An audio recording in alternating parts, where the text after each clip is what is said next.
In the annals of European history, few monarchs cast a shadow as long and as profound as King Louis the XIV of France. His reign, stretching over 72 opulent and often tumultuous years, would redefine the very essence of kingship and the architecture of state power. Born in a time of deep political unrest, he ascended to the throne under a regency, yet even then, the seeds of his future ambition were being sown.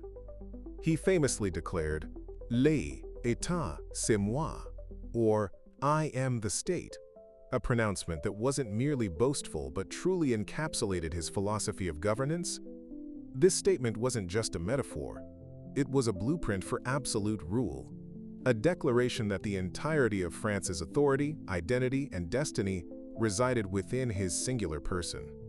We delve into how one man, through sheer will, strategic brilliance, and an unparalleled understanding of power, managed to embody an entire nation, shaping not only France, but the course of European civilization itself.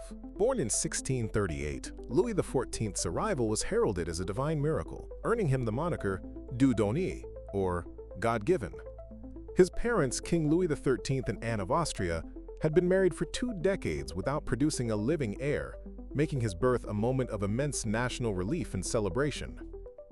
However, his father, King Louis XIII, a somewhat melancholic and often sickly monarch, would not live to see his son govern. He passed away when Louis was merely 5 years old, thrusting the child king, and by extension, his mother Anne of Austria, into the turbulent waters of French politics. For years prior, the true power behind the throne had been the formidable Cardinal Richelieu, whose iron will had centralized administration and suppressed the nobility, laying a crucial foundation for the absolutism Louis would later perfect. With the death of King Louis XIII, Anne of Austria assumed the regency for her young son. However, the true political genius and guiding hand during Louis XIV's minority was Cardinal Jules Mazarin, Richelieu's protege and handpicked successor. Mazarin, an Italian-born statesman, was cunning, intelligent, and deeply committed to strengthening the French monarchy. He continued Richelieu's policies of centralizing power and reducing the influence of the aristocratic factions that had traditionally challenged royal authority. Mazarin's methods were often subtle, relying on diplomacy and intricate political maneuvering. But his ultimate goal was uncompromising: to consolidate absolute sovereign power in the hands of the crown. This period would be formative for the young Louis. The seeds of absolutism, though sown by Richelieu and nurtured by Mazarin, did not take root without fierce resistance. The mid-17th century saw France plunged into a series of civil wars known as, quote, the Fronde, a tumultuous period that profoundly shaped the young King Louis XIV's understanding of power and the dangers of a fractious nobility. The Fronde was a complex struggle, partly a reaction against the centralizing policies of Mazarin, and partly a manifestation of the aristocracy's desire to reclaim their traditional rights and influence.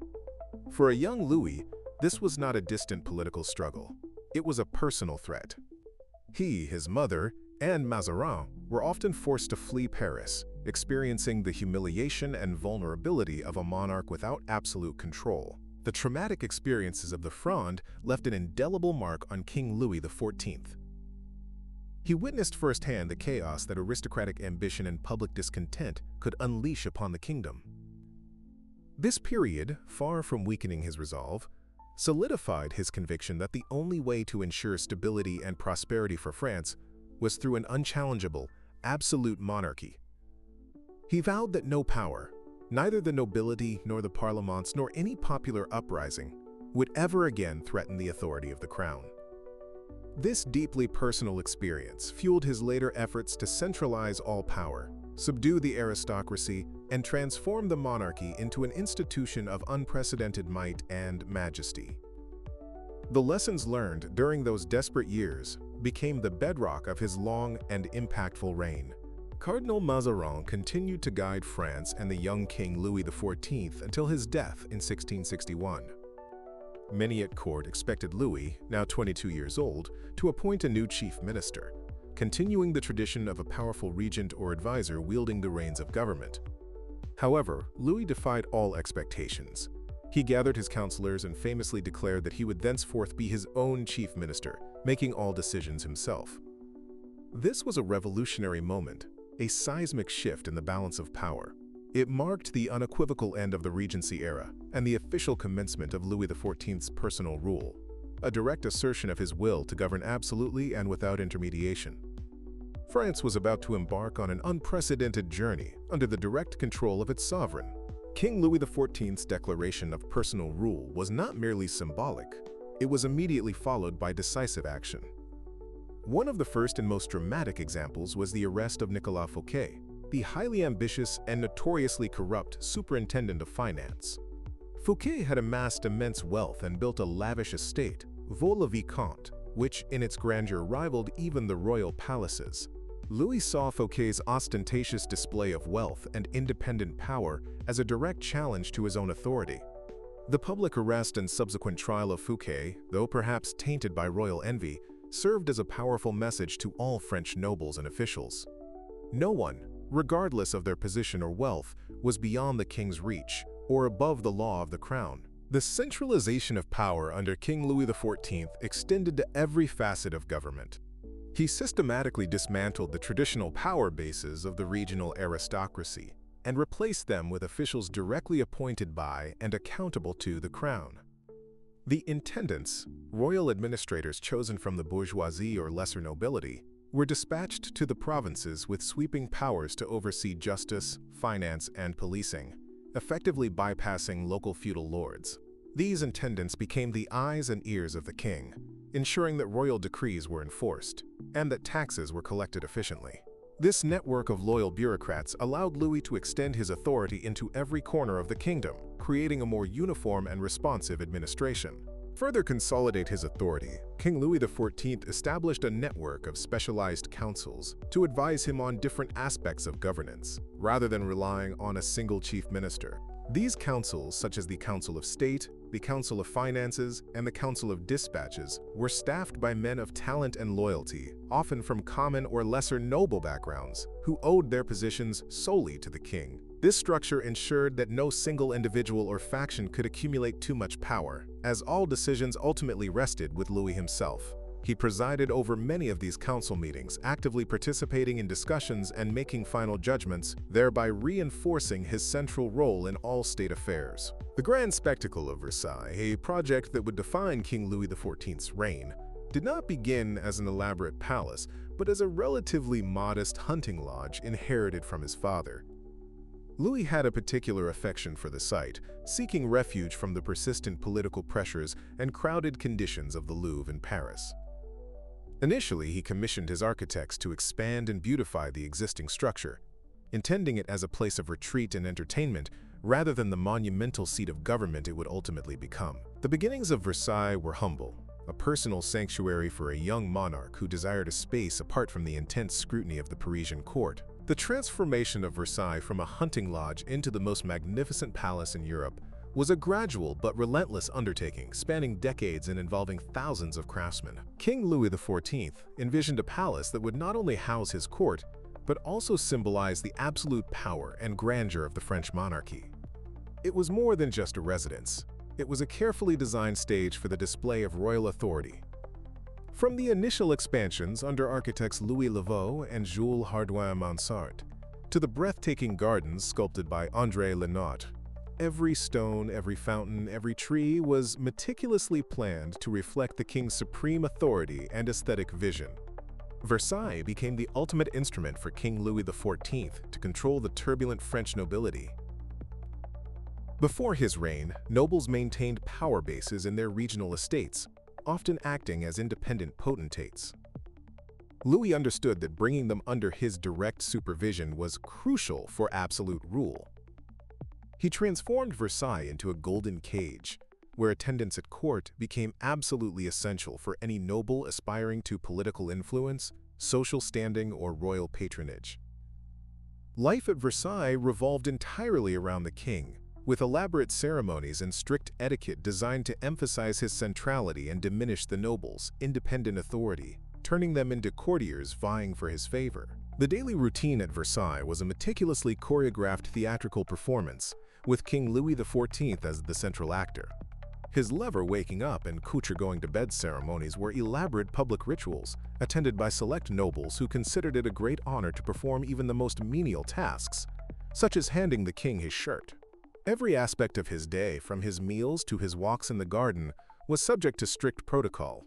This constant visibility and ritualization of the king's life served to reinforce his divine right to rule, creating an almost sacred aura around his person. This display was not merely for show. It was a potent tool of governance, ensuring the nobility's dependence on royal favor. The sheer expense of maintaining life at Versailles was astronomical.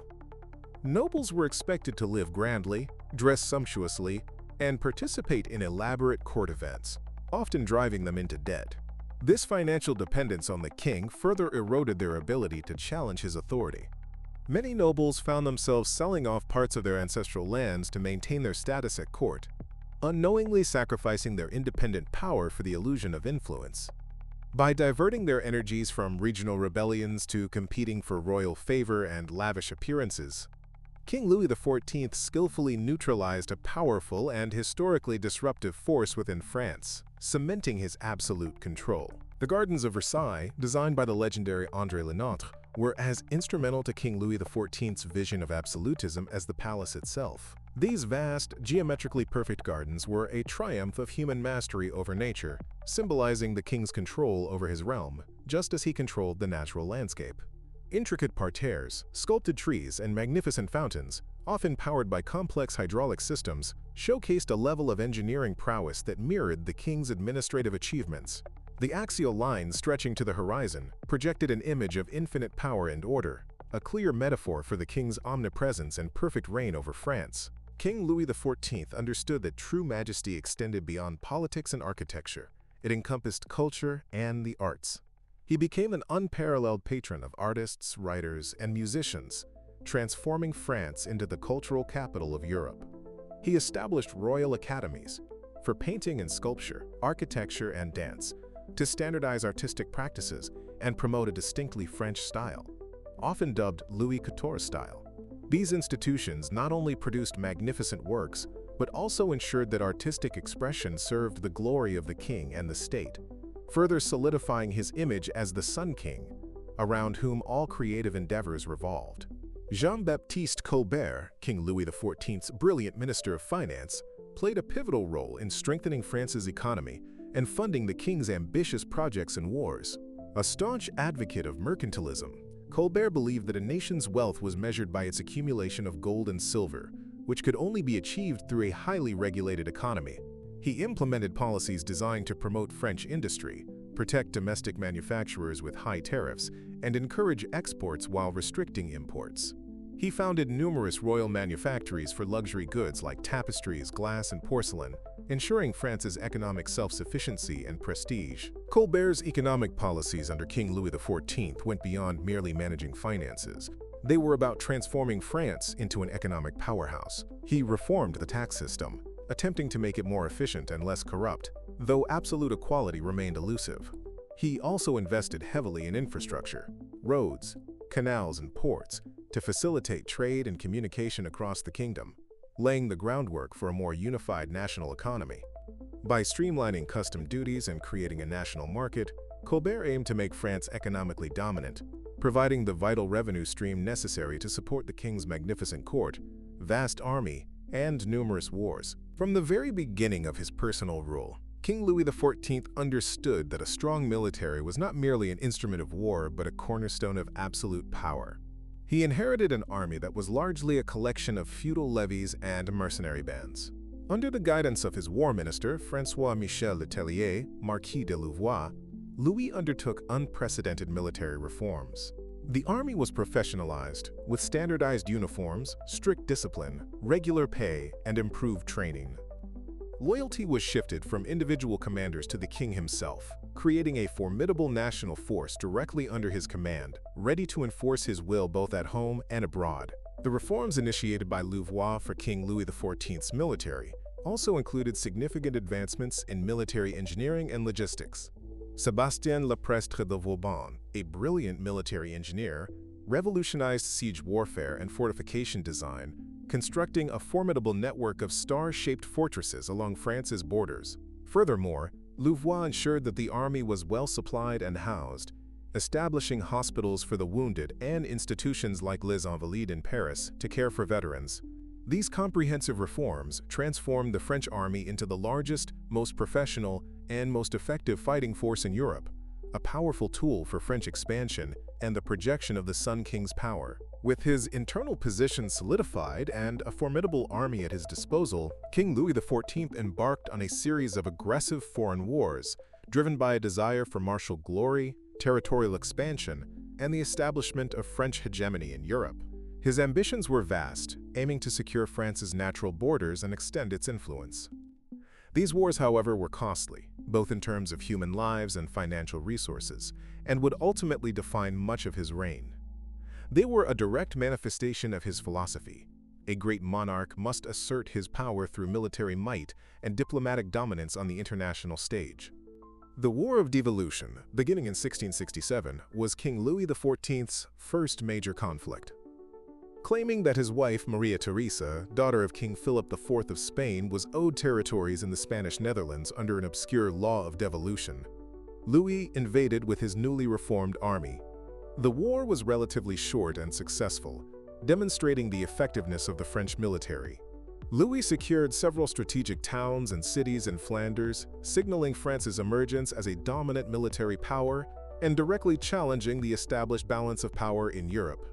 This swift victory emboldened the young king and set the tone for future territorial ambitions. The Franco-Dutch War, also known as the Dutch War, lasted from 1672 to 1678 and represented King Louis XIV's aggressive push for European dominance.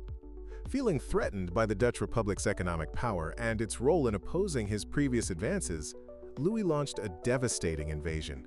Initially, France achieved rapid success, overwhelming the Dutch defenses. However, the conflict soon expanded, drawing in other European powers like the Holy Roman Empire, Spain, and Brandenburg, who feared French hegemony. What began as a punitive expedition against the Dutch evolved into a complex, continent-wide struggle against a coalition determined to contain France. Despite initial French successes and territorial gains, the Franco-Dutch War proved incredibly costly for King Louis XIV and set a pattern for future conflicts. Willem III of Orange emerged as a formidable opponent, skillfully organizing coalitions against France.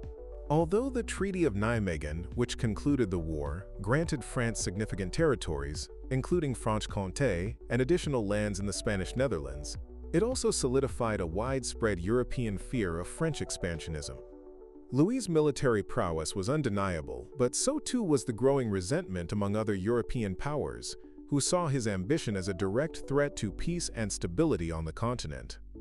The concept of the Sun King was far more than a poetic metaphor for King Louis XIV.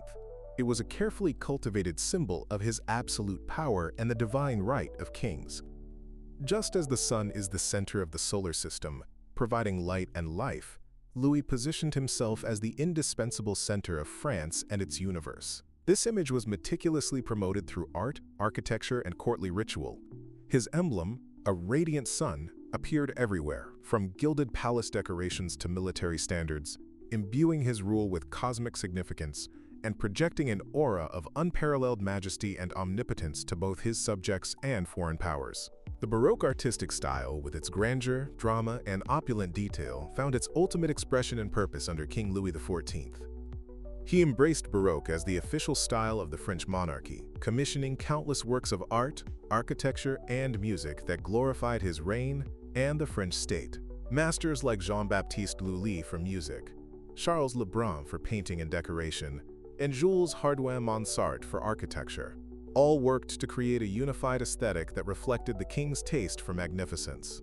This artistic patronage was not merely for beauty, it was a potent propaganda tool, visually communicating the boundless power and divine sanction of the Sun King. King Louis XIV possessed a profound understanding of the human desire for grandeur and association with power. His use of spectacle was not confined to court rituals. It extended to public celebrations, military parades, and ceremonial entries into cities. These events were meticulously planned and executed, designed to awe the populace and impress foreign dignitaries. The sight of the king, glittering in jewels amidst thousands of impeccably uniformed soldiers or presiding over a lavish festival, served to reinforce his image as a semi-divine sovereign, the embodiment of France's power and glory. Beyond the dazzling surface of opulence, King Louis XIV's absolutism rested upon a bedrock of theological justification, the divine right of kings. This doctrine asserted that a monarch's authority came directly from God, making him accountable only to God, not to any earthly power or human institution. Jacques Bénigne Bossuet, a prominent French bishop and theologian, was a key proponent of this theory, eloquently arguing that the king was God's lieutenant on earth. Louis himself fervently believed in this divine mandate, which provided immense legitimacy for his absolute rule and fueled his powerful self-belief, positioning him as God's chosen representative. King Louis XIV's belief in the divine right of kings profoundly influenced his religious policies, most notably his attitude towards religious uniformity. He viewed religious dissent as a threat to national unity and royal authority. His famous statement, "Un roi, une loi, une foi," one king, one law, one faith, encapsulated this conviction. In his mind, a kingdom divided by religious differences was a weakened kingdom, potentially susceptible to internal strife and external interference. This principle would ultimately lead him to one of the most controversial and detrimental decisions of his reign, drastically impacting a significant portion of his population. The Edict of Nantes, issued by King Henry IV in 1598, had granted significant rights to Huguenots, France's Protestant minority, allowing them freedom of conscience and certain public worship rights in designated areas. For nearly a century, it had served as a fragile but effective framework for religious coexistence. However, King Louis XIV chafed under this arrangement. He saw the continued existence of an independent Protestant community as an anomaly within his vision of a unified, absolute monarchy, viewing it as a state within a state. His initial actions against Huguenots were gradual, including limitations on their public offices and increased pressure to convert. In 1685, King Louis XIV issued the Edict of Fontainebleau, which formally revoked the Edict of Nantes. This act declared Protestantism illegal in France, ordering the destruction of Huguenot churches and schools, and requiring all Protestant children to be baptized as Catholics. Pastors were given a choice: convert or face exile. The revocation was a monumental decision, intended to achieve complete religious unity under the Catholic Church, which Louis viewed as an essential extension of his own power. He believed it would strengthen France, remove a potential source of sedition, and earn him favor with God, as devout Catholics applauded the move as a triumph of faith. The revocation of the Edict of Nantes had devastating consequences for France. Upwards of 200,000 Huguenots, many of whom were skilled artisans, merchants, and professionals, fled the country, seeking refuge in Protestant nations such as England, the Dutch Republic, Brandenburg Prussia, and beyond.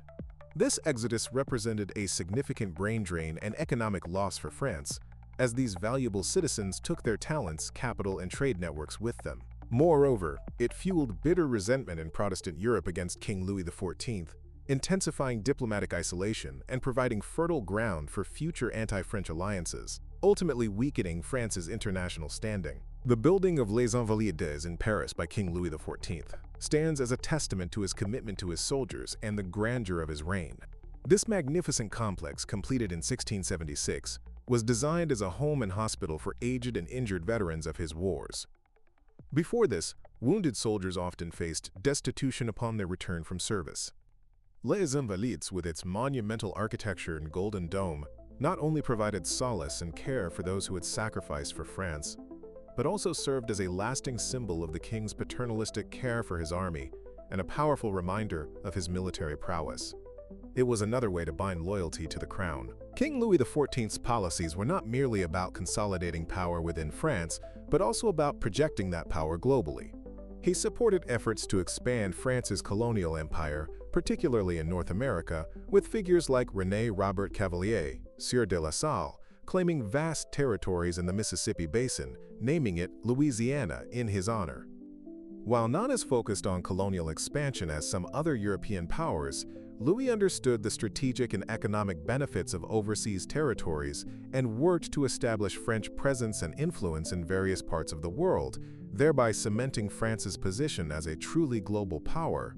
The Palace of Versailles was a significant innovation in statecraft, allowing King Louis the Fourteenth to directly monitor and control his powerful nobles.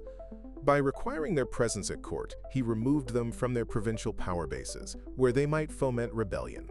Away from their lands, they became dependent on royal favor for their income and prestige. The elaborate etiquette and constant competition for the king's attention fostered a culture of rivalry among the nobility, preventing them from forming unified opposition against the crown. Versailles was thus not just a showplace, but a central mechanism for maintaining absolute control. Despite his absolute power, King Louis XIV was careful to cultivate an image of benevolent paternalism. He saw himself as the father of his nation, responsible for the welfare of his subjects. This image was promoted through propaganda, public ceremonies, and charitable acts, reinforcing the idea that his absolute power was wielded for the good of France. While real abuses and hardships existed, the narrative presented to the public was one of a diligent and just monarch, divinely appointed to guide and protect his people. This carefully constructed persona was another pillar of his absolute rule, fostering loyalty and minimizing dissent. War of the League of Augsburg, also known as the 9 Years' War from 1688 to 1697, marked a significant turning point for King Louis XIV. European powers, alarmed by Louis's continued aggression and the revocation of the Edict of Nantes, formed a powerful Grand Alliance against France. This alliance included the Holy Roman Empire, the Dutch Republic, England under William III of Orange, now King of England, Spain, and Sweden. This was not a quick skirmish, but a prolonged, brutal conflict fought across multiple fronts, stretching France's resources to their limits. It showed that Europe was united in its desire to curtail French ambition. The financial strain of the 9 Years' War was immense for King Louis XIV's France. Despite Colbert's earlier reforms, the continuous warfare depleted the royal treasury. The war required unprecedented levels of taxation, including new, unpopular levies like the capitation a head tax that affected all social classes. These financial burdens led to widespread hardship among the French populace and tarnished the image of the bountiful Sun King. The sheer cost of maintaining such a vast army and fighting a continent-wide war demonstrated the limits of even an absolute monarch's resources, revealing the cracks in the facade of boundless wealth. The Treaty of Ryswick, signed in 1697, brought an end to the 9 Years' War. For King Louis XIV, it was a departure from his earlier dazzling victories. France was forced to make significant territorial concessions, returning much of the land gained in previous conflicts and recognizing William III as the legitimate King of England. While France retained Strasbourg and other key areas, the treaty was a practical acknowledgement that Louis could not single-handedly dominate Europe. It represented a check on his ambitions and underscored the growing strength of coalition warfare against French expansionism, setting the stage for an even greater conflict to come. Despite the military setbacks and financial difficulties, King Louis XIV's political genius shone through in his ability to maintain absolute authority within France. He ensured that the internal power structures he had painstakingly built remained largely intact. The nobility, though perhaps grumbling about taxes or lack of battlefield glory, remained subjugated by the intricate courtly system he had perfected at Versailles. No significant domestic rebellion or challenge to his authority emerged during this period, a testament to the effectiveness of his absolutist governance. The king understood that as long as Paris remained quiescent and the nobles were tamed, his rule was secure. The final and arguably most significant conflict of King Louis XIV's reign was the War of the Spanish Succession, which raged from 1701 to 1714. The crisis erupted over the succession to the Spanish throne after the childless King Charles II of Spain died, naming Louis's grandson, Philip of Anjou, as his sole heir. This prospect of a Bourbon dynasty controlling both France and Spain, dramatically shifting the balance of power in Europe, was unacceptable to other major powers. To prevent this vast Franco-Spanish empire, England, the Dutch Republic, and the Holy Roman Empire, among others, once again formed a grand alliance against France. The War of the Spanish Succession was a truly global conflict, fought on battlefields across Europe and even in colonial territories. It tested France's resources and manpower more than any previous war. Louis's forces faced formidable generals, like the Duke of Marlborough for England and Prince Eugene of Savoy for the Holy Roman Empire, who inflicted significant defeats upon the French army at battles such as Blenheim and Ramillies. These losses were deeply humiliating for the Sun King, shattering his reputation for invincibility and forcing him to endure years of nearly continuous military struggle and mounting casualties. The war dragged on for over a decade, pushing France to the brink of financial collapse and causing immense suffering among its people. Famine struck, and taxes reached unprecedented levels. At one point, King Louis the Fourteenth was so desperate that he ordered the melting down of royal silverware and personal possessions to fund the war effort. The seemingly inexhaustible wealth of France, once the envy of Europe, seemed to vanish under the relentless pressure of constant warfare. This period stands in stark contrast to the earlier years of his reign, marked by a somber realization of the costs of grand ambition. Despite the immense pressure and the desire of his generals to sue for peace, King Louis XIV maintained his resolve. He famously declared, "I would rather make war on my enemies for 10 years and lose all my possessions than suffer myself to be dishonored." His unwavering determination, even in the face of near defeat, prevented France from collapsing entirely. This stubborn resilience, born of a deep-seated sense of royal honor and divine right, allowed France to continue fighting until a more favorable peace could be negotiated, preventing the complete humiliation of the Bourbon dynasty.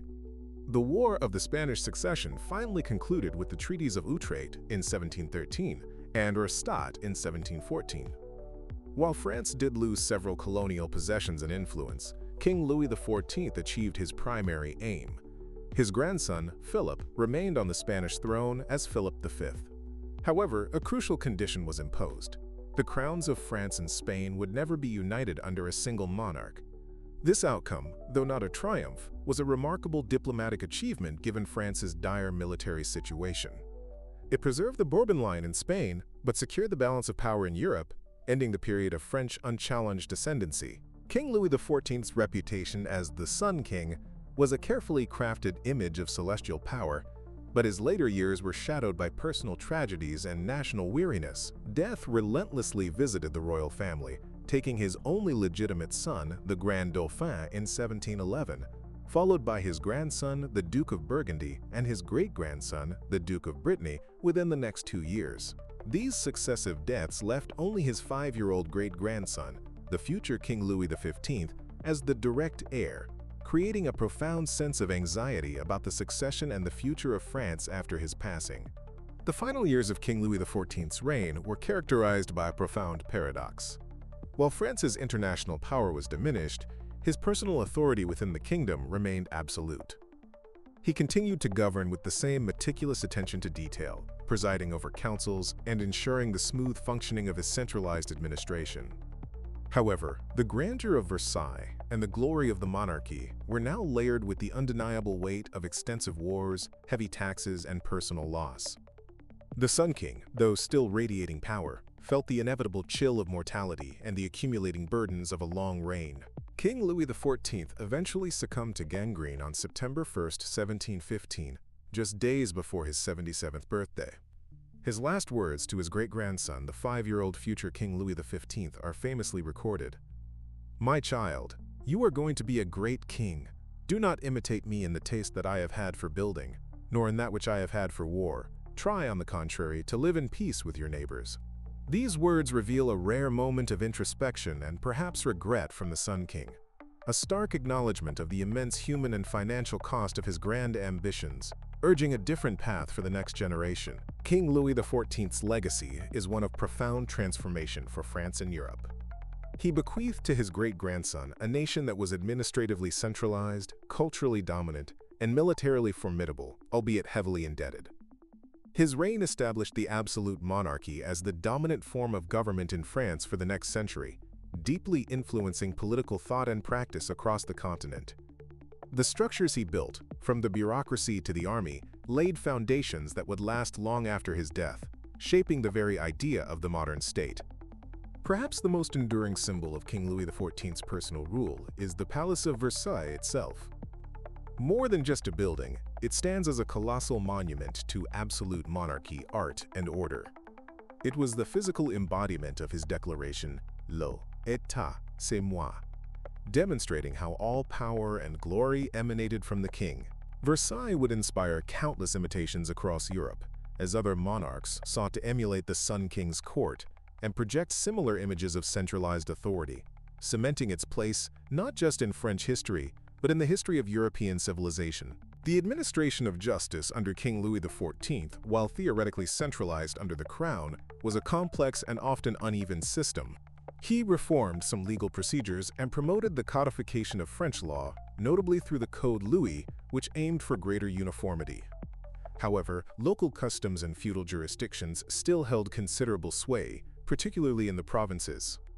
Despite efforts to standardize, the application of justice could be harsh, and the king often bypassed normal legal channels in cases involving state security or direct challenges to his authority, reflecting the ultimate supremacy of royal prerogative. Despite the immense power of the monarchy, there were still checks, albeit limited, on King Louis XIV's authority. The Parlement, particularly the Parlement of Paris, which were high courts of justice, retained the right to register royal edicts, and had historically used this to delay or even refuse to implement royal legislation. Louis, however, systematically curtailed their power, famously appearing before the Parlement of Paris in his youth, reportedly stating, "L'État, c'est moi." Later in his reign, he effectively stripped them of their right of remonstrance, ensuring that his decrees were swiftly passed into law without obstruction, thereby further consolidating his legislative control. The role of the Queen Consort, Maria Theresa of Spain, during King Louis XIV's reign, was largely ceremonial and symbolic. As his first cousin and niece, she brought dynastic legitimacy and a dowry from Spain, but she held no real political power. She was a pious and gentle woman, often overshadowed by the king's numerous mistresses and his grand ambitions. Her personal life was often one of quiet suffering. Her primary duty was to bear heirs, which she fulfilled with the birth of the Grand Dauphin. Her presence underscored the political nature of royal marriages and the subordinate role of the queen in an absolute monarchy. King Louis XIV's personal life was characterized by a series of significant relationships, not all of them sanctioned by the church. While married to Maria Theresa, he had several prominent mistresses whose influence waxed and waned. Madame de Montespan was perhaps the most powerful and influential among them, wielding significant sway at court during the mid-period of his reign, bearing him several children. Later, Madame de Maintenon, a governess to his illegitimate children, would rise to become his confidant and secretly his second wife after the queen's death. These relationships, while scandalous to some, were woven into the fabric of court life, showcasing the king's personal power. Madame de Maintenon's relationship with King Louis XIV offers a fascinating glimpse into the less public aspects of his personality. After the death of Queen Maria Theresa, Louis secretly married Françoise d'Aubigny, Madame de Maintenon, around 1683. She was a devoutly religious woman, intelligent and discreet, who provided stability and companionship for the aging king. Her influence, though quiet, was substantial, particularly in matters of education and religion. She advocated for morality and piety at court, and her presence is often credited with influencing Louis's shift towards greater religious conservatism, including his decision to revoke the Edict of Nantes. The establishment of the Académie Française by Cardinal Richelieu in 1635 and its continued strong patronage by King Louis XIV was crucial to his vision for a unified and sophisticated France. This academy was tasked with standardizing and perfecting the French language, publishing a definitive dictionary, and establishing rules for rhetoric and grammar. For Louis, a uniform and elegant language was another instrument of national unity and a crucial marker of French cultural superiority. It ensured that French not only became the language of state, but also increasingly the lingua franca of European diplomacy and intellectual discourse, further promoting French prestige. The concept of gloire, glory, was a central tenet of King Louis XIV's reign, permeating every aspect of his policies. For Louis, glory was not just personal ambition, it was intrinsically linked to the prestige and power of France itself. Military victories, grand architectural projects, artistic achievements, and diplomatic triumphs all served to magnify the king's glory, which in turn reflected upon the nation.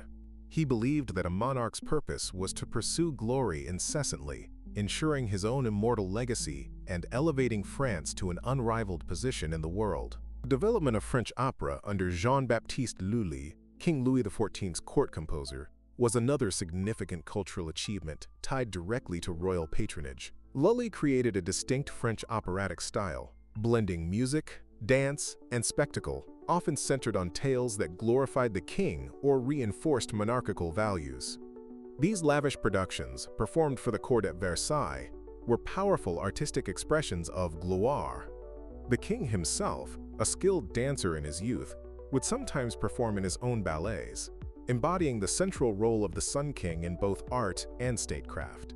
King Louis XIV's reign witnessed a major transformation in France's social structure, largely orchestrated by his absolute authority.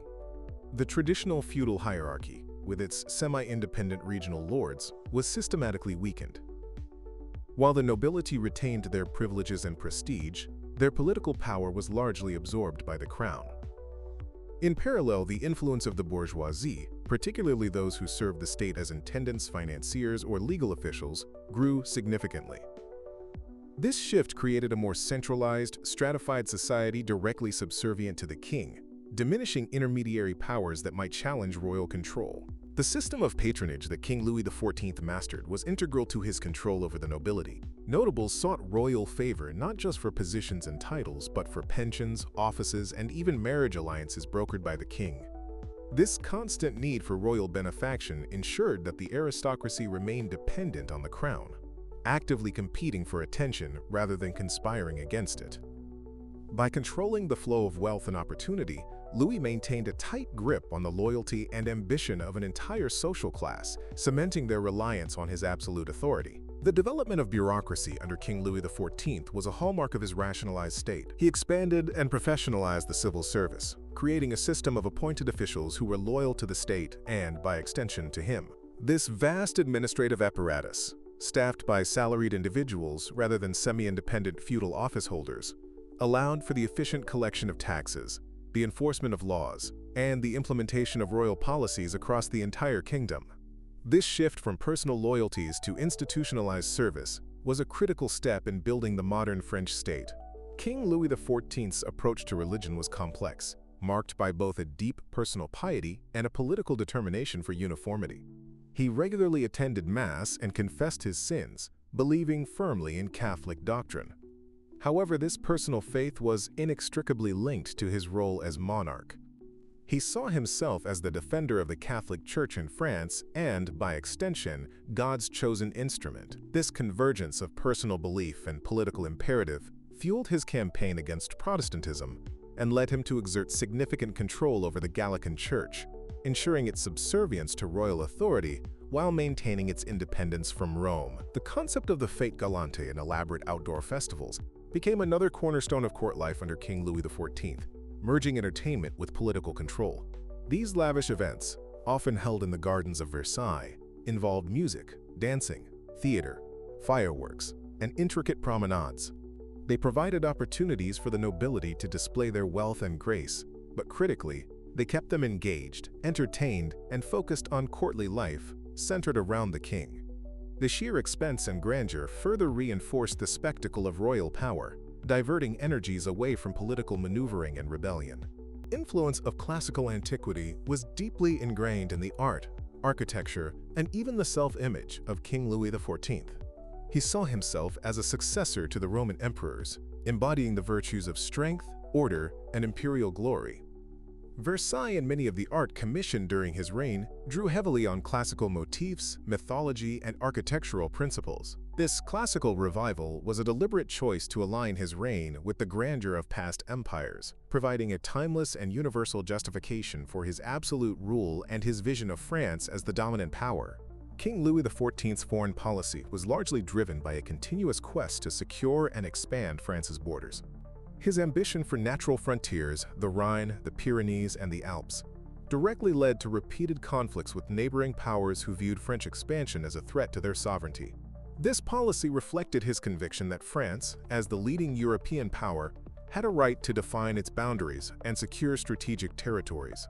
While sometimes successful, this aggressive posture ultimately contributed to the formation of powerful coalitions against France, highlighting the geopolitical costs of his territorial ambitions. The development of the French Navy also saw significant investment under King Louis the Fourteenth, primarily under Jean-Baptiste Colbert. Recognizing the importance of maritime power for trade and colonial expansion, Colbert dramatically increased naval strength, building new warships, and creating modern shipyards.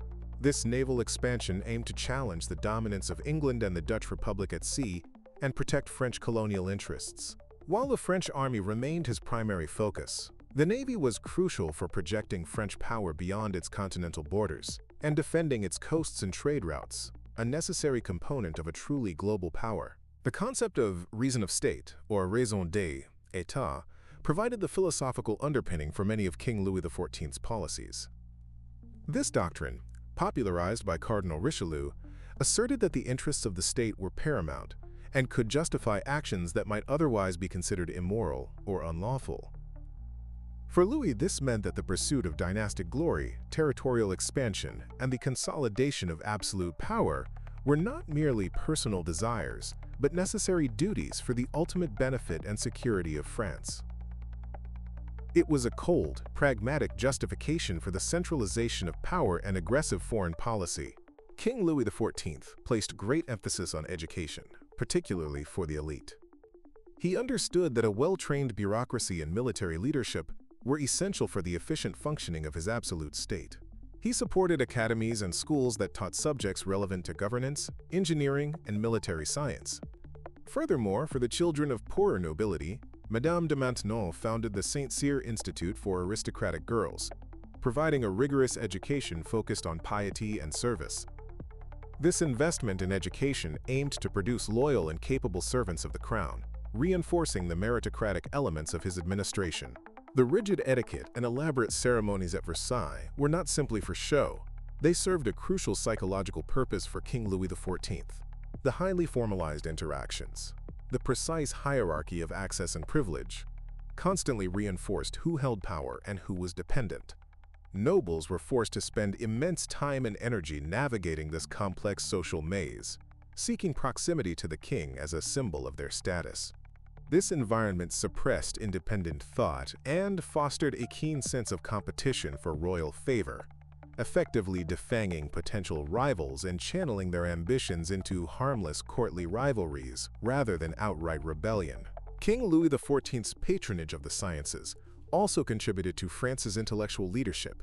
He established the Royal Academy of Sciences in 1666, providing a forum for scientific inquiry and innovation. This institution supported leading scientists of the day, whose work sometimes had practical applications for navigation, warfare, and engineering, reflecting the king's pragmatic understanding of how scientific advancement could benefit the state. By centralizing and legitimizing scientific pursuits, Louis ensured that intellectual progress, like artistic endeavor, served the glory and practical needs of his absolute monarchy. The revocation of the Edict of Nantes not only caused a massive emigration of skilled workers, but also had a significant and negative impact on France's diplomatic relations. Protestant European powers, already wary of King Louis XIV's territorial ambitions, were further alienated by his religious intolerance. This act solidified the image of France as a persecuting power, making it easier for adversaries to form coalitions against him. The resulting diplomatic isolation contributed to the formation of the Grand Alliance during the 9 Years' War and severely hampered France's ability to forge strategic alliances in the later part of Louis's reign. The military campaigns of King Louis XIV, while often successful, were conducted with a ruthlessness that generated fear and animosity throughout Europe.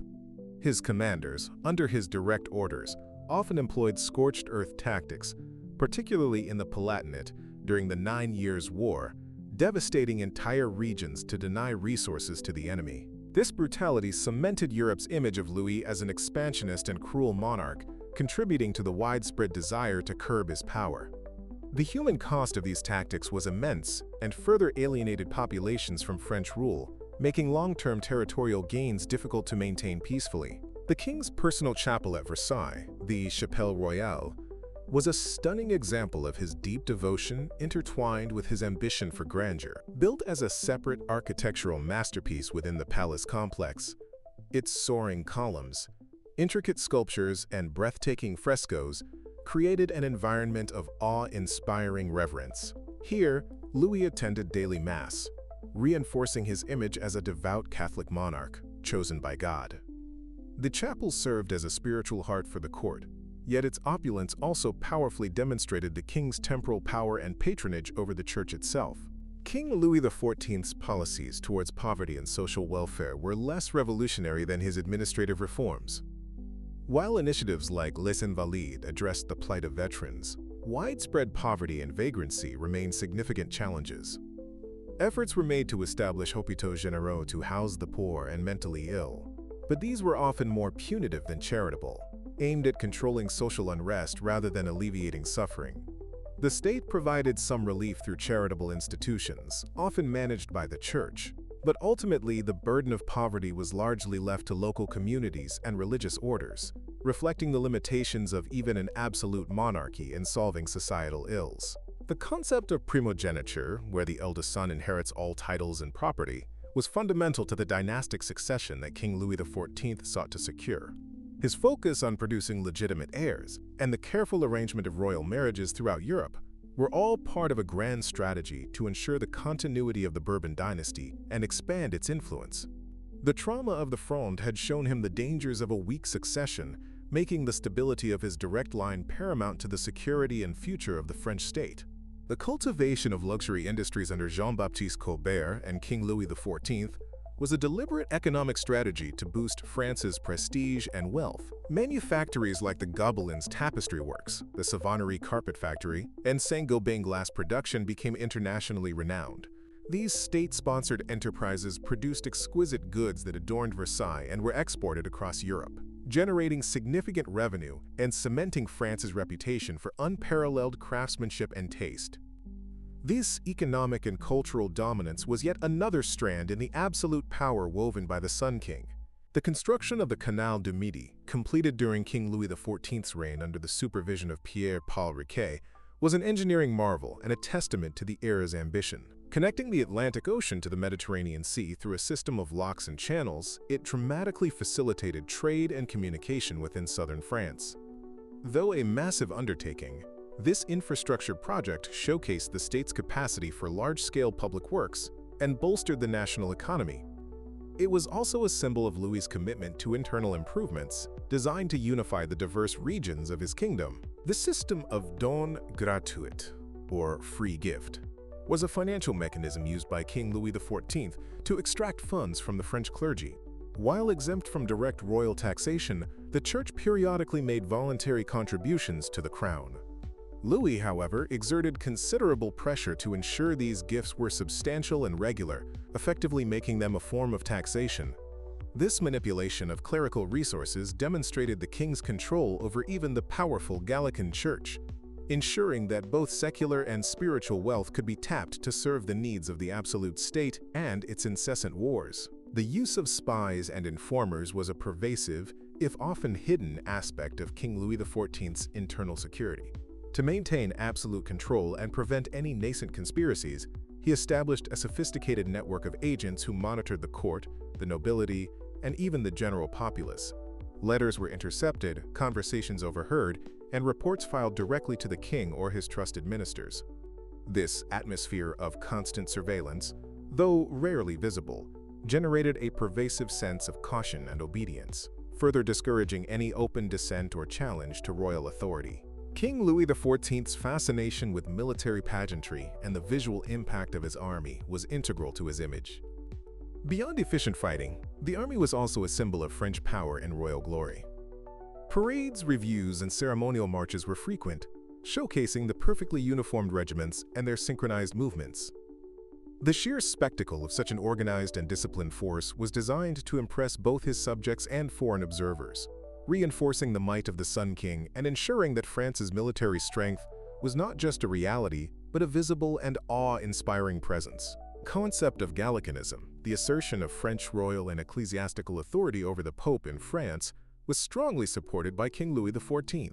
He insisted on the king's right to control appointments within the French church and to limit papal interference in internal French religious affairs. This was not a move towards Protestantism, but rather a strategic effort to enhance the power of the French crown by bringing the church firmly under state control, echoing his desire for one king, one law, one faith, with the king as the ultimate authority in all matters within his realm. Despite the grandeur and order of Versailles, the logistics of housing thousands of courtiers, servants, and officials created considerable practical challenges. The palace, though immense, was often overcrowded, leading to issues of sanitation and disease. The strict social hierarchy meant that many low-ranking nobility and staff lived in cramped and uncomfortable conditions in the attics or less glamorous wings. Beneath the glittering surface, the day-to-day reality of palace life was often less than ideal, highlighting the trade-offs between grand spectacle and practical living in the intricate machinery of absolute monarchy. The role of women at King Louis the Fourteenth's court was largely defined by their ability to navigate the complex social hierarchies and secure advantageous marriages. While denied formal political power, elite women could exert considerable informal influence through their social connections, their charms, and their proximity to the king or powerful ministers. Salon culture, though more prominent later, had its roots in this period, providing intellectual spaces. However, their primary purpose remained dynastic, to produce heirs and to maintain the social fabric of the court through their grace and adherence to elaborate etiquette. King Louis XIV's reign saw a significant expansion of propaganda, not just through art and architecture, but also through printed materials. Royal histories, panegyrics, and official gazettes glorified the king's achievements, celebrated his victories, and disseminated the ideal of absolute monarchy. This control over public discourse was essential for shaping public opinion and ensuring that the narrative of a divinely appointed, benevolent, and omnipotent Sun King permeated society, providing ideological support for his rule and suppressing alternative viewpoints. The use of classical mythology was a consistent theme in King Louis XIV's artistic patronage. He often commissioned works that depicted him as Apollo, the sun god, or other mythological heroes, symbolically aligning his reign with divine and heroic qualities. Theater, ballets, and operas frequently featured allegories praising the king. This mythological imagery transcended mere flattery. It imbued his rule with a sense of timeless legitimacy and divine favor, reinforcing the concept that his power was not just earthly but almost celestial, an ancient and sacred mandate. The strict censorship imposed by King Louis XIV was another critical tool for maintaining absolute control. Printing presses were closely monitored, and publications that criticized the king, his policies, or the Catholic Church were suppressed. Writers and philosophers who dared to challenge the established order faced imprisonment or exile. This control over information, while not absolute, significantly limited the spread of dissenting ideas and ensured that the king's narrative remained dominant, creating an intellectual environment that, while culturally rich, was politically constrained. The magnificent Grand Divertissement Royaux, or royal entertainments, celebrated at Versailles were more than just parties. They were carefully orchestrated events for King Louis XIV to display his power and taste. Lasting for days, these spectacles incorporated ballets, concerts, fireworks, theatrical performances, hunting parties, and elaborate banquets. Each event was designed to impress, to dazzle, and to reinforce the image of the king as the ultimate source of all pleasure and beauty. By keeping his nobles preoccupied with pleasure and status, Louis brilliantly diverted their energies from potential political intrigue. King Louis XIV's famous phrase, "L'état, c'est moi," or "I am the state," was far more than a casual remark. It was a profound declaration of his absolutist philosophy. It meant that he saw no distinction between his personal will and the will of the state, between his person and the embodiment of France itself.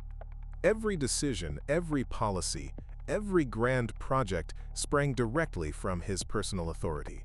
This personal embodiment of the state rendered all opposition as not merely disloyal, but as an attack on the very being of France, a concept that provided an unassailable foundation for his absolute rule. The strategic alliances and diplomatic maneuvering of King Louis XIV's reign were a constant, intricate dance on the European stage. He skillfully employed diplomacy to isolate adversaries and secure favorable terms, often using marriage alliances as tools of statecraft. His treaties, like the Treaty of Nijmegen, demonstrated a pragmatic capacity for negotiation even amidst military ambition. However, his aggressive pursuit of gloire and the revocation of the Edict of Nantes often undermined his diplomatic efforts, leading to repeated European coalitions against France, highlighting the inherent tension in his foreign policy. The use of regalia and ceremonial dress was paramount to King Louis XIV's performative kingship. His coronation robes, heavily embroidered with gold and jewels, the crown, scepter, and hand of justice were not mere ornaments. They were potent symbols of his divine authority and his link to French monarchical tradition. Every public appearance was a carefully staged event, where his attire reinforced his status as the Sun King, chosen by God to rule. This theatrical display was a deliberate strategy to reinforce the sacred and unchallengeable nature of his claim to absolute power. The transformation of the French military under King Louis XIV extended to the creation of military schools and specialized training.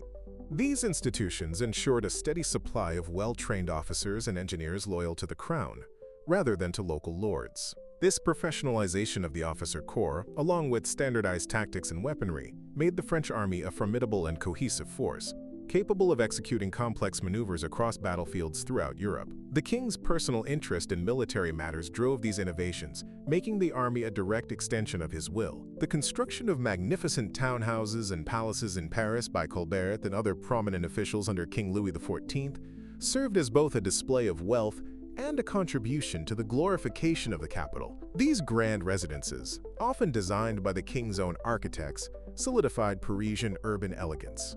While Versailles took the king and his court away from Paris, the city remained the administrative heart of France.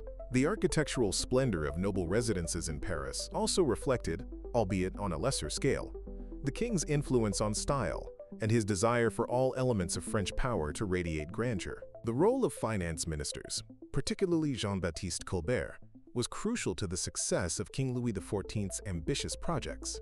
Colbert's meticulous management of the royal treasury, rationalization of state finances, and promotion of mercantilist policies provided the economic backbone for building Versailles and funding numerous wars.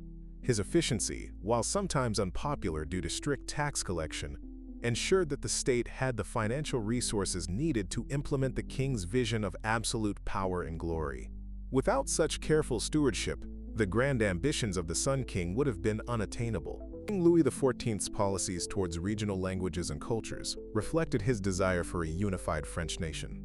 While a diversity of languages and dialects like Breton, Occitan, and Alsatian were spoken across France, the king actively promoted French as the language of administration, law, and high culture. This cultural assimilation, while fostering national unity in the long term, also gradually suppressed local identities.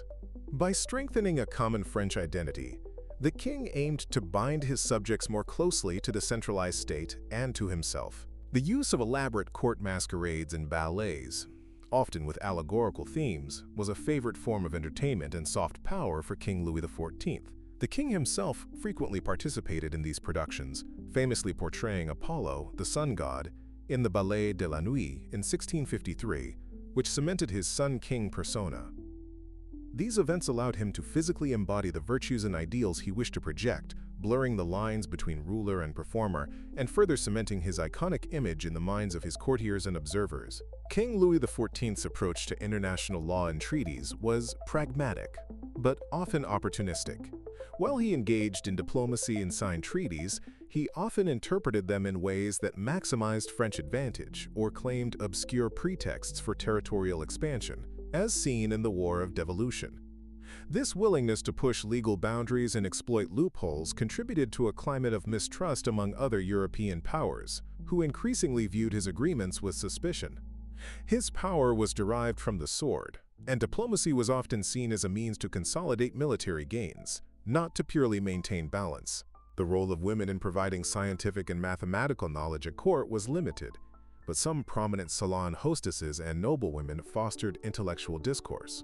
While institutional science was primarily male-dominated, figures like Madame de Sévigné, known for her witty letters and observations, showcased the intellectual vibrancy, even in a society where formal education for women was restricted. Their influence often came from patronizing artists or facilitating conversations rather than direct scientific contribution. This highlights the indirect ways intellectual life flourished beyond direct royal or academic structures. The sheer duration of King Louis XIV's reign, the longest in European history, had a profound impact.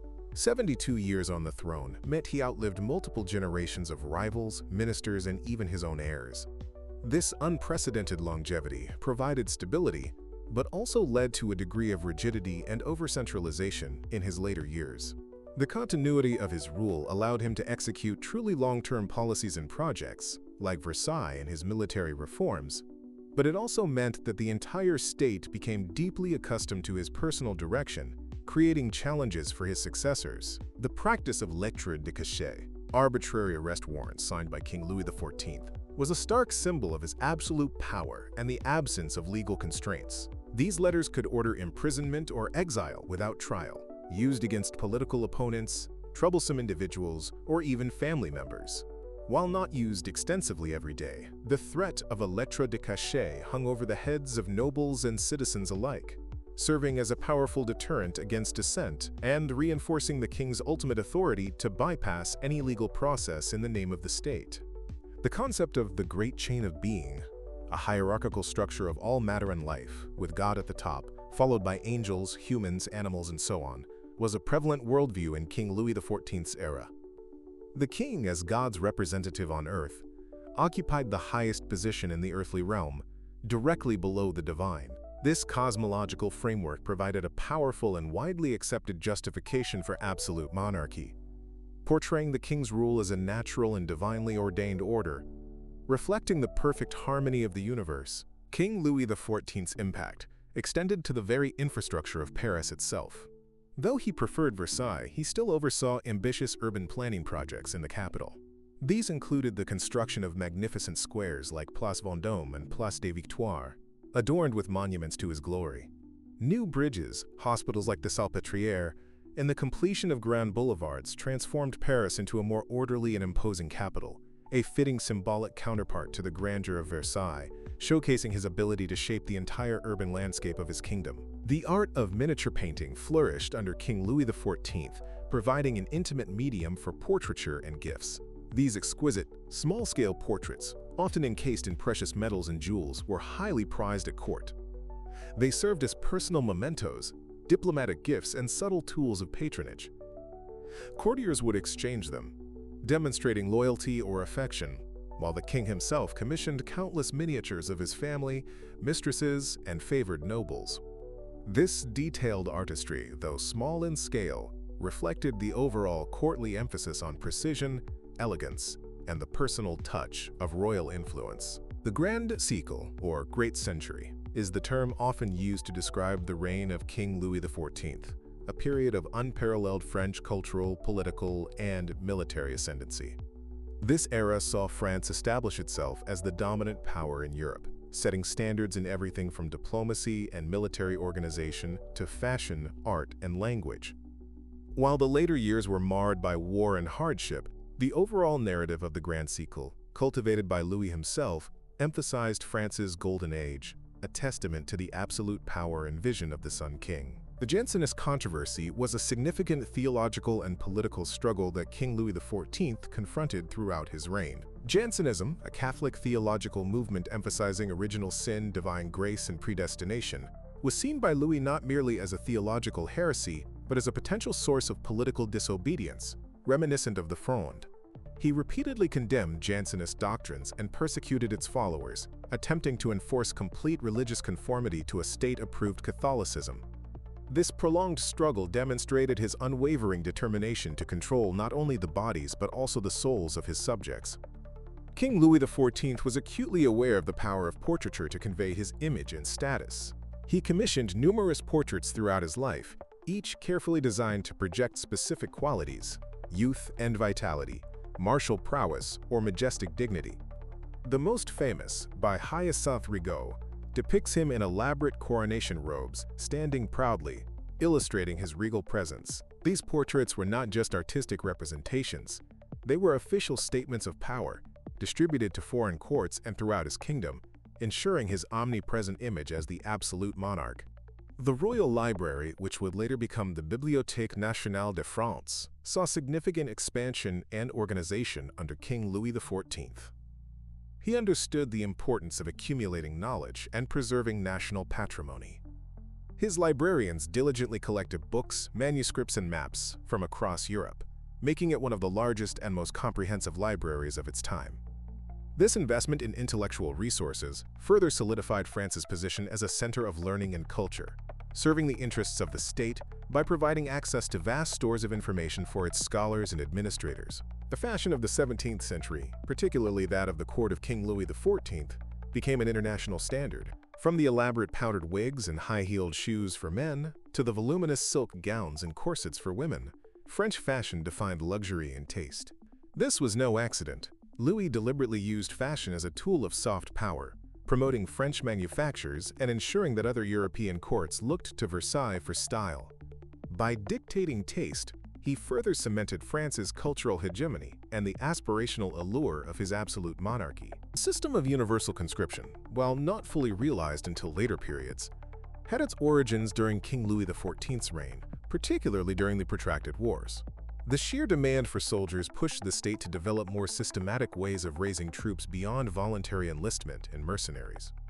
Though often unpopular and unevenly applied, the increasing reliance on a national pool of manpower, drawn directly from the population, represented a gradual but significant shift towards a modern, state-controlled military capable of fighting on a scale previously unknown. King Louis XIV's approach to the arts was totalizing. He sought to control not just the institutions, but the very content of artistic creation. Through his academies and royal patronage, he ensured that art served his political agenda, creating narratives that idealized his rule and the French state. This direct intertwining of art and propaganda was a powerful demonstration of his absolute cultural control, making artists and writers into servants of the crown, shaping an entire era's aesthetic and narrative in his own image. The construction of the Pont Royal in Paris, completed in 1689, further exemplified King Louis XIV's commitment to public works and the glorification of his capital. Spanning the Seine River, it was a vital link for the growing city and a testament to French engineering prowess. Its elegant design and sturdy construction reflected the classical aesthetic preferred by the king and underscored his ambition to modernize and beautify Paris. This, like so many other projects, was a concrete manifestation of his will for order and grandeur. The system of royal manufactures established under King Louis XIV was a crucial element of his mercantilist economic policy. These state-sponsored workshops produced high-quality luxury goods, from tapestries and porcelain to furniture and mirrors. They ensured France's economic self-sufficiency, reduced reliance on imports, and provided employment. Crucially, these goods, often adorned with royal symbols, were exported across Europe, spreading French taste and prestige, thereby linking economic activity directly to the projection of the king's power and the glory of the French state. King Louis XIV's health was a matter of state concern, but also a reflection of medical science in the 17th century.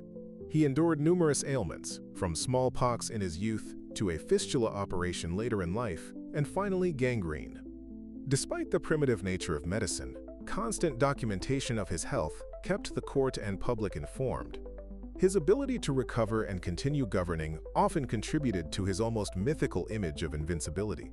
His physical endurance, despite personal suffering, reinforced the image of a steadfast monarch who embodied the resilience of France itself. The meticulous record-keeping and archival practices embraced during King Louis XIV's reign were vital for his centralized administration. Every royal decree, every financial transaction, every diplomatic correspondence was carefully documented, indexed, and stored. This dedication to orderly administration and the preservation of information allowed the king and his ministers to make informed decisions, track resources, and maintain a historical record of all state activities. It was a silent but essential component of bringing order and rationality to a vast kingdom under absolute rule. The ceremonial aspect of King Louis XIV's meals, particularly the Grand Couvert, where he dined publicly, was a direct continuation of his performative kingship. Attended by courtiers who watched, but often could not speak to him, these meals reinforced his distance from his subjects and his elevated status. Every gesture, every dish, every detail was orchestrated to emphasize his status as the Sun King, who even in the act of eating was performing his divine role. This ritualized dining was another way to integrate daily life into the grand spectacle of absolute power. King Louis XIV's decision to use only French architects, designers, and artists for his grand projects, particularly Versailles, was a deliberate act of national self-assertion. He bypassed the Italian masters who had previously dominated European art and design, instead promoting a distinct French style, often called the Louis XIV style. This cultural nationalism was not just about aesthetics. It was a statement of French preeminence and autonomy, demonstrating that France had its own genius, capable of producing beauty and grandeur equal to, if not surpassing, any other nation. The establishment of the Maison du Roi, the king's household, was central to King Louis XIV's daily life and governance. This vast organization comprised thousands of individuals, from household servants and guards to doctors, chaplains, and personal advisors. It was a microcosm of the state itself, meticulously structured and hierarchical. Controlling access to the king and orchestrating his daily rituals, the Maison du Roi not only served his personal needs, but also functioned as an indispensable engine of courtly politics and administrative control, reflecting the king's omnipresent influence. The enduring philosophical debate surrounding King Louis XIV's absolutism concerns whether it was truly a form of tyranny or a necessary step towards the modern state. Critics point to the suppression of dissent, religious persecution, and the immense human cost of his wars. Proponents argue that his centralization of power brought desperately needed stability after centuries of civil strife and laid the administrative groundwork for a unified, powerful France. This dual legacy continues to shape our understanding of the delicate balance between concentrated power and individual liberty. Financial innovations of King Louis XIV's reign, particularly under his finance ministers, included the introduction of new financial instruments and reforms to the banking system. While not always successful, efforts were made to reduce the national debt through various means, including the creation of the Caisse des Emprunts to manage state loans. These measures reflected a growing understanding of national finance, even if the relentless wars often outstripped any attempts at fiscal prudence, leaving a massive debt that would plague his successors and ultimately contribute to later revolutions. The art of diplomacy evolved significantly under King Louis XIV. French became the language of international relations, and French diplomatic style was widely emulated. He established permanent resident ambassadors in major European capitals, creating a sophisticated network for intelligence gathering and negotiations. His foreign ministry became a highly professionalized body, executing his grand strategy on the European stage.